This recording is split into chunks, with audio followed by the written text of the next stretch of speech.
Assalamualaikum warahmatullahi wabarakatuh. Di sini saya akan menjelaskan job sheet dengan materi menelaah data.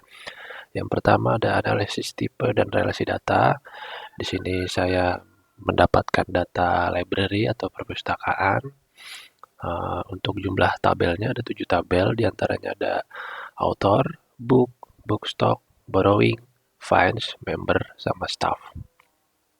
Tiap-tiap tabel memiliki atributnya sendiri, dan di tiap tabel sudah saya rapihkan untuk tipe datanya, seperti misalkan di ID ini saya pakai integer dengan jumlah 5, contohnya di author ID, book ID, stock ID, member ID itu saya pakai integer 5 semua. Seperti ini juga borrow ID, find ID. Untuk nama-nama seperti misalkan nama penulis, judul, kategori, terus ada status, itu saya menggunakan varchar. Varcharnya beda-beda tergantung kebutuhan. Kalau misalkan judul, itu saya menggunakan varchar 50 karena judul buku kan bisa panjang ya. Untuk penulis juga kategori saya menggunakan varchar 25. Selain itu status saya menggunakan varchar 9 karena kebutuhan status hanya isinya itu dipinjam kembali sama terlambat. Untuk nominal seperti jumlah denda jumlah denda itu saya menggunakan desimal, sama gaji juga nih, gaji juga desimal. Kemudian untuk primary key di tiap tabel itu tiap tabel ada satu primary key.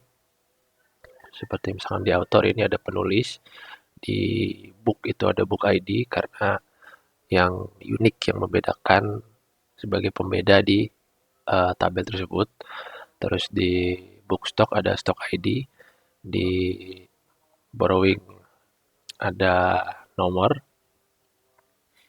di fines atau ini denda ini ada di fine ID, member ada di member ID, dan tabel staff ada di staff ID.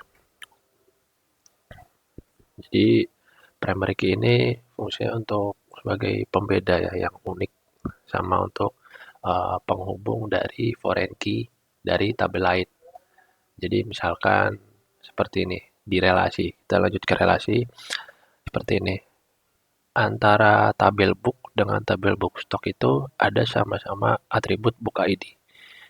Nah, karena di tabel book ini yang menjadi primary key-nya di book ID dan di book stock itu atribut book ID-nya itu menjadi foreign key. Nah, jadi ini menjadi satu relasi antara tabel book stock dengan tabel book.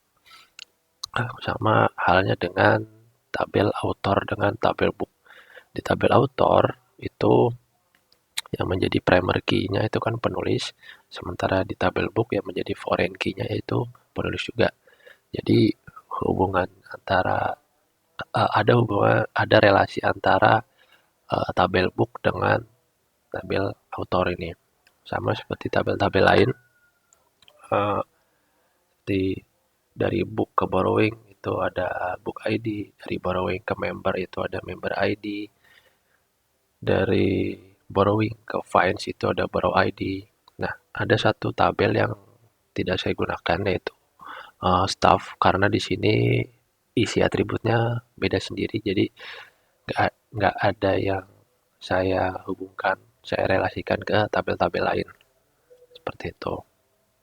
Kemudian menganalisis karakteristik data. Karakteristik data ini saya menggunakan analisis statistik deskriptif. Pertama di tabel author ini memang nggak ada karena isi tabelnya seperti ini. Hanya hanya menampilkan 5 nama penulis dan ada 2 negara. Jadi 3 dari 5 penulis ini berasal dari Indonesia, sisanya dari USA. Yang kedua ada tabel book. Tabel book ini saya ambil tahunnya. Jadi rentang tahunnya antara 97 sampai 2015 dengan nilai tengahnya itu 2009. Nah, ini standar deviasinya lumayan kecil karena distribusi antara data-datanya ini nggak terlalu besar. Contohnya kayak dari 97 ke 18 ini sama kayak di tabel book juga ini standard deviation-nya 5,9 karena nilainya hanya dari 1 sampai 20. Nah, beda dengan contoh di tabel Finds. Tabel Finds ini standard deviation-nya besar karena distribusi datanya juga sangat luas ya. Jadi nilai minimalnya ada 106, maksimalnya ada 49.800. Nah, jadi dia persebaran datanya itu sangat luas gitu. Sama dengan kayak tabel staff juga. Tabel staff ini saya ambil kolom gaji. Gaji minimal staffnya itu ada di 3 juta sekian dan maksimalnya 9,9 juta. Nah, ini juga modusnya nggak ada, nilai tengahnya nggak ada karena gaji tiap staff berarti beda-beda. Kalau yang lain ada berarti dia ada nilai yang paling banyak muncul. Oke, lanjutnya ada menyajikan data dengan visualisasi. Saya memvisualisasikan data caranya dengan saya merge beberapa tabel, yaitu asal itu dari tabel borrowing ini, dari tabel borrowing atau peminjaman, uh, saya tambahkan dari tabel books, member, buku ini books, member sama denda atau fines. Jadi tabel book yang saya ambil itu hanya judul, terus tabel member itu yang saya ambil kolom nama, umur, sama asal kota, dan tabel denda yang saya ambil jumlah denda sama status pembayaran. Nah, ini saya menggunakan pivot table.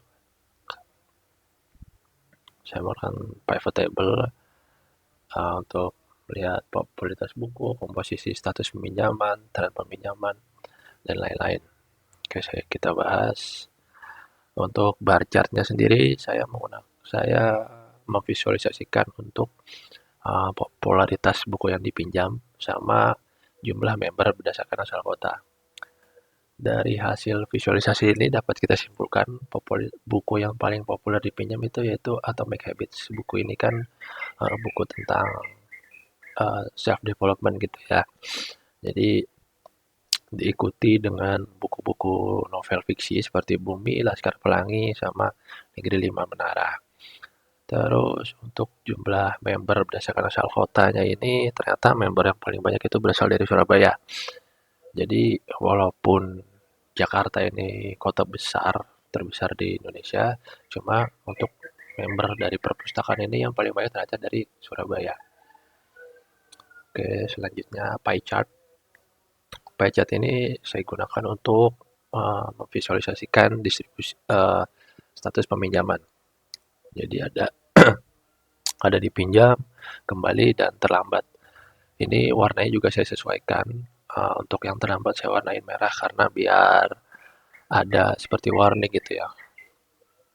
Kalau kembali hijau, tandanya kan kenapa hijau? Karena uh, tandanya selesai, buku selesai dikembalikan. Jadi saya beri warna hijau. Kalau yang biru ini statusnya dipinjam. Berarti bukunya ini sedang dalam masa peminjaman.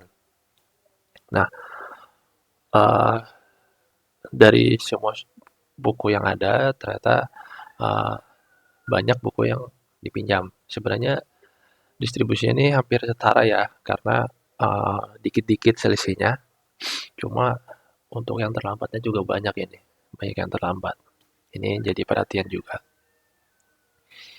Kemudian ada line chart. Line chart ini untuk waktu ya, saya bagi jadi dua. Pertama ada bulanan, yang kedua ada tahunan. Nah, yang bulanan ini ada jadi saya bagi jadi 3 tahun. Yang merah ini 2022, yang ungu 2023, yang oranye 2024.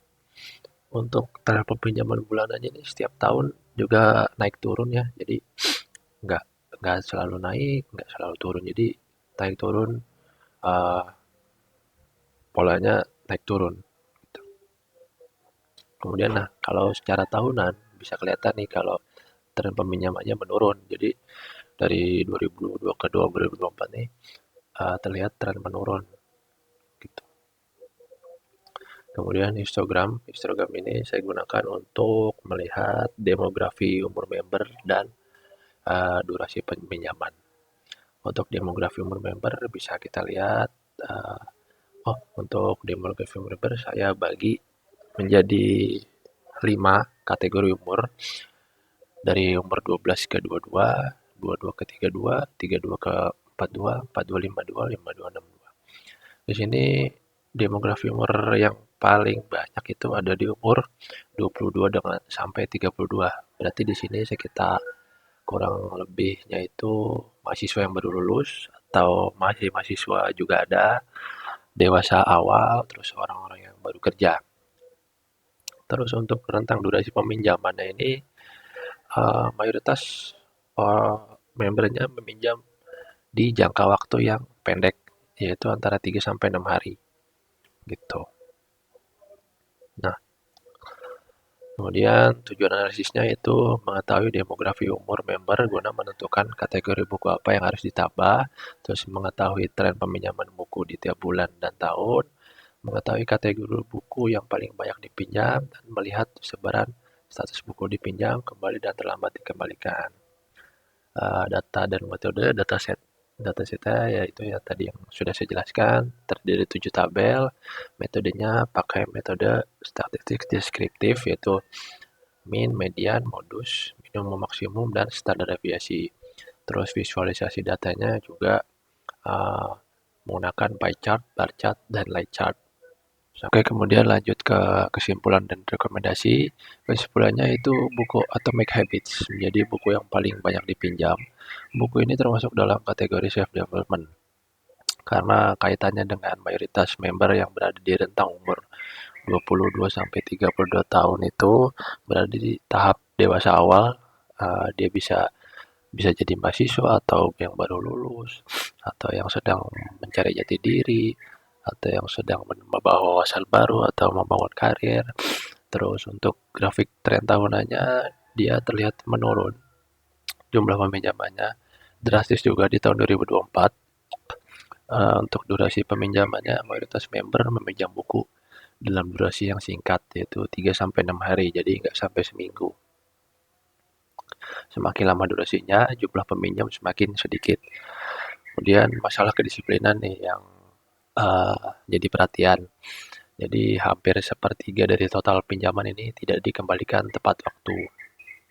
Terus rekomendasi yang bisa dilakukan, yang pertama, melakukan manajemen stok untuk buku-buku populer, itu bisa menambahkan stok buku. Yang kedua, untuk mengatasi masalah keterlambatan, bisa membuat sistem pengingat, misalkan di H-1 buat pengingat melalui WhatsApp atau email juga bisa. Terus menambah koleksi buku self development karena melihat demografi usia member yang berada di rentang 22 sampai 32 tahun yang masih dalam tahap pengembangan diri maupun karir. Kemudian susun minimal satu hipotesis.